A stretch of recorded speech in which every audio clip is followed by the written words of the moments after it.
अस्सलाम वालेकुम, welcome to farm and form. आज की वीडियो हम ये सीखेंगे कि आप अपनी टैबलेट कोटिंग का जो टाइम है वो कैसे कैलकुलेट कर सकते हैं। अगर आपसे ये पूछा जाए कि आप अपना बैच कितनी देर में कोट करते हैं तो बहुत से लोगों को बेसिकली टाइम का नहीं पता, क्योंकि हमने अपने टाइम को वैलिडेट नहीं किया।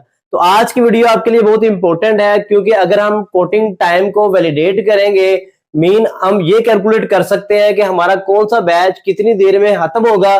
तो आपके लिए अपने एरिया की कैपेसिटी के अकॉर्डिंग वहां पे नंबर ऑफ बैचेस जो है वो प्लान करना इजी रहेंगे। तो आज की वीडियो बहुत ही इंपॉर्टेंट है, बिकॉज यहाँ पे आप सीख सकेंगे कि आप अपनी जो कोटिंग का टाइम है बेसिकली जितनी देर में हमारा स्प्रे खत्म होगा, यहाँ पर अपनी सस्पेंशन को कितनी देर में स्प्रे करेंगे टैबलेट्स के ऊपर, हम यहाँ पे आज वो टाइम कैलकुलेट करना सीखेंगे। चैनल पे नए हैं तो चैनल को सब्सक्राइब करें, वीडियो को लाजमी से लाइक कीजिएगा। बहुत से लोग वीडियो तो देखते हैं लेकिन चैनल को सब्सक्राइब नहीं करते, तो चैनल को सब्सक्राइब करके लाइक का बटन लाजमी से प्रेस करें।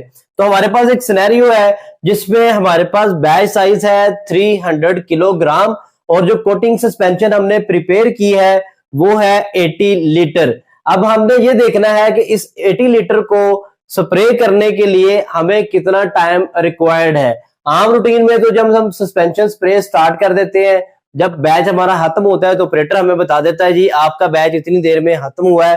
तो हम कैसे कैलकुलेट कर सकते हैं या कैसे वेरीफाई कर सकते हैं कि जितनी देर में हमारा कोई भी ऑपरेटर एक बैच को कंप्लीट कर रहा है तो क्या वो जस्टिफाई है हमारे सोल्यूशन के अकॉर्डिंग, के हमारा सोल्यूशन जो रेट है वो इतना है कि हमारा जो टाइम बता रहा है ऑपरेटर वो उसी के अकॉर्डिंग खत्म हो रहा है। तो यहाँ पे आप कैलिब्रेट कर सकते हैं या वैलिडेट कर सकते हैं बेसिकली अपने सोल्यूशन ट्रांसफर रेट को भी और अपने कोटिंग सस्पेंशन टाइम को भी।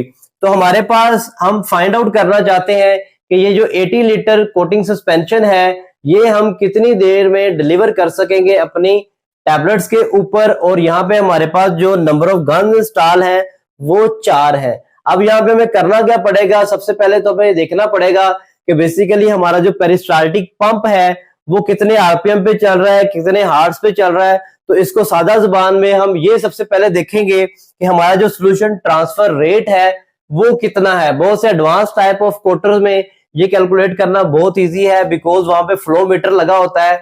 आपको सोल्यूशन ट्रांसफर रेट जो है वो ऑनलाइन मिल रहा होता है और वहां पे आप अपने बैच साइज के टाइम को इजीली कैलकुलेट कर सकते हैं और उसको वेरीफाई कर सकते हैं। लेकिन अगर आपके पास ये जो फैसिलिटी है वो अवेलेबल नहीं है, मीन आपके पास फ्लो मीटर की ऑप्शन अवेलेबल नहीं है, तो आप अपना कोटिंग टाइम कैसे कैलकुलेट करेंगे आज की वीडियो में हम ये सीखेंगे। इसके लिए सबसे पहले हमने फाइंड आउट करना है कि बेसिकली हमारा जो सोल्यूशन ट्रांसफर रेट है कोटिंग ऑपरेशन के दौरान वो क्या होगा।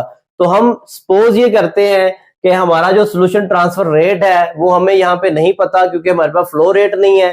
तो हम अपना सोल्यूशन ट्रांसफर रेट कैसे कैलकुलेट करेंगे, इसके लिए सबसे पहले हम कैलिब्रेटेड 5 लीटर का कोई भी मेजरिंग जो है वो जग लेंगे और उसके अंदर अपनी सस्पेंशन को ऐड करके उसको भर लेंगे, उसको इतना टाइम का स्टे देंगे कि ऊपर फॉर्म वगैरह ना रहे। मीन जो एग्जैक्ट वॉल्यूम है वो 5 लीटर हो। फिर हम इस 5 लीटर सस्पेंशन को स्प्रे करेंगे अपने टैबलेट्स के ऊपर और ये देखेंगे कि इसको कितना टाइम लगता है खत्म होने में। सपोज जब हम 5 लीटर सस्पेंशन लेते हैं और इसके लिए हमें जो टाइम रिक्वायर्ड होता है बेसिकली वो लगते हैं 10 मिनट। तो हम आसानी के लिए अगर इसको ml में कन्वर्ट कर लें तो 5000 ml जो है वो हमारे पास जाते हैं 10 मिनट्स के अंदर। तो 1 मिनट में हमारे पास जो फ्लो रेट होगा बेसिकली वो आ जाएगा 500 ml। मीन हम 1 मिनट में 500 ml या हाफ लीटर जो सस्पेंशन है वो अपने बैच के ऊपर स्प्रे कर रहे हैं। तो हमारे पास क्योंकि नंबर ऑफ गन्स 4 है, अगर आप ये देखना चाहते हैं कि पर गन आपका सोल्यूशन ट्रांसफर क्या है तो इसको आप डिवाइड कर देंगे 4 से, तो आपके पास आंसर आएगा 125 ml पर गन पर मिनट। तो आप 125 ml सस्पेंशन जो है वो पर गन डिलीवर कर रहे हैं। अब हम इसी सोल्यूशन ट्रांसफर रेट से अपने कोटिंग सस्पेंशन टाइम को कैलकुलेट करेंगे। हमारे पास बेसिकली है 80 लीटर और हम यहाँ पे सादा सा यूनिट रूल लगाएंगे। हमने ये देखा कि जो 5 लीटर था इसको खत्म होने में हमारे लगे 10 मिनट। यूनिट रूल के अकॉर्डिंग 1 मिनट 1 लीटर के लिए लगेंगे 10/5। अब हमारे पास है 80 लीटर, इसके लिए जो हमारे पास टाइम लगेगा वो होगा हमारे पास बेसिकली 160 मिनट्स। अब अगर इसको आप कन्वर्ट करेंगे घंटों में तो इसको आप डिवाइड कर देंगे 60 पे और आपका आंसर आ जाएगा 2.66 आवर्स। तो यहाँ पे आपको इजीली पता चल गया कि जो आपकी कोटिंग सस्पेंशन है 80 लीटर उसको कितना टाइम लगेगा अगर आपका सोल्यूशन ट्रांसफर रेट जो है वो 500 ml है, और आप अपने सिस्टम को इजीली कैलिब्रेट कर सकते हैं, वैलिडेट कर सकते हैं, और यहां से आप अपनी गन्स की जो है वो भी कैलिब्रेशन कर सकते हैं, सोल्यूशन ट्रांसफर रेट को वेरीफाई कर सकते हैं। उम्मीद है ये छोटी सी वीडियो आपके लिए बहुत हेल्पफुल होगी। अगर आपको वीडियो अच्छी लगी है तो आगे शेयर करें, चैनल को सब्सक्राइब लाजमी करें। अगर आप फार्मा इंडस्ट्री में जॉब लेना चाहते हैं तो thepharmacistjobs.com लाजमी से विजिट करें। अगली वीडियो तक के लिए इजाजत दें। अल्लाह हाफिज।